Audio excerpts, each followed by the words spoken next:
শান্ত পাবেন 2,61,00,000, তাসকিন পাবে 2,85,00,000 আর 21 বছর বয়সী নাহিদ রানার অঙ্কটা শুনলে চমকে যাবেন আপনিও। বার্ষিক বেতনের সাথে ম্যাচ ফি টাকা সমেত এবার মোটা অঙ্কের অর্থ পাবে টাইগাররা, কেননা 6 টেস্টের সাথে বছর জুড়ে রয়েছে 18টা ওয়ানডে আর সমান সংখ্যক টি-20 ম্যাচ। টাইগারদের 2025 সালের ম্যাচ শিডিউল অনুযায়ী এবছর কার পকেটে কত টাকা ঢুকতে যাচ্ছে বিস্তারিত জানবো রিপোর্ট। মাসিক বেতনের সাথে সাথে এবার মোটা অঙ্কের অর্থ পেতে যাচ্ছেন টাইগাররা। যে অঙ্কের পরিমাণ জানলে চোখ কপালে উঠবে আপনারও।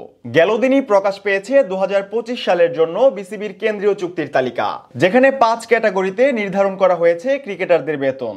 এ প্লাস ক্যাটাগরিতে থাকা ক্রিকেটাররা মাসিক বেতন হিসেবে পাবেন 10 লাখ টাকা। তাছাড়া এ ক্যাটাগরিতে 8 লাখ, বি ক্যাটাগরিতে 6 লাখ এবং সি ক্যাটাগরিতে নির্ধারণ করা হয়েছে 4 লাখ টাকা। অন্যদিকে সর্বনিম্ন ক্যাটাগরি ডিতে থাকা ক্রিকেটাররা পাবেন মাসিক 2 লাখ টাকা করে। এবছর বেতনের সাথে সাথে বেড়েছে ক্রিকেটারদের ম্যাচ ফির পরিমাণও। প্রতিটি ম্যাচের জন্য বেশ মোটা অঙ্কের অর্থ পাবেন জাতীয় দলের ক্রিকেটাররা।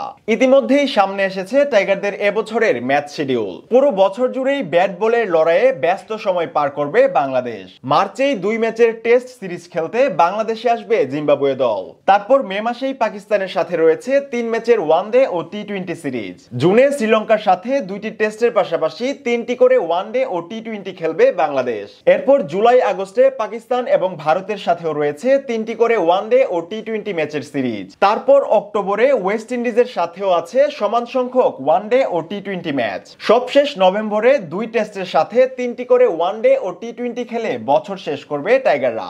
সব মিলিয়ে পুরো বছর জুড়ে 6 টেস্ট, 18টি ওয়ানডে এবং 18 টি-20 ম্যাচ খেলবে লাল সবুজের প্রতিনিধিরা। ফলে ক্যাটাগরি অনুযায়ী বার্ষিক বেতন ভাতার পরও আকর্ষণীয় অর্থ ঢুকবে টাইগারদের পকেটে।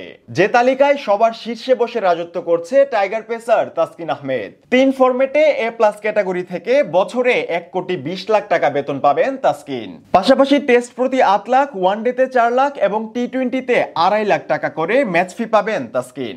অর্থাৎ পুরো বছরের ম্যাচ শিডিউল হিসেবে সব ম্যাচ খেললে প্রায় 1,65,00,000 টাকা ম্যাচ ফি পাবেন তাসকিন। ফলে সব মিলিয়ে বছরে 2,85,00,000 টাকা পকেটে ঢুকবে স্পিডস্টার তাসকিনের। অন্যদিকে এ ক্যাটাগরি থেকে 3 ফরম্যাটেই খেলবেন শান্ত লিটনরা। ফলে ক্যাটাগরি অনুযায়ী বছরে 96 লাখ টাকা বেতন ঢুকবে তাদের পকেটে। তাসকিনের মতোই সব ম্যাচ খেললে বছরে ম্যাচ ফির 1,65,00,000 টাকা বাড়তি অর্থ পাবেন শান্ত লিটনরাও। ফলে সব মিলিয়ে বছরে 2,61,00,000 টাকা ঢুকবে তাদের পকেটে।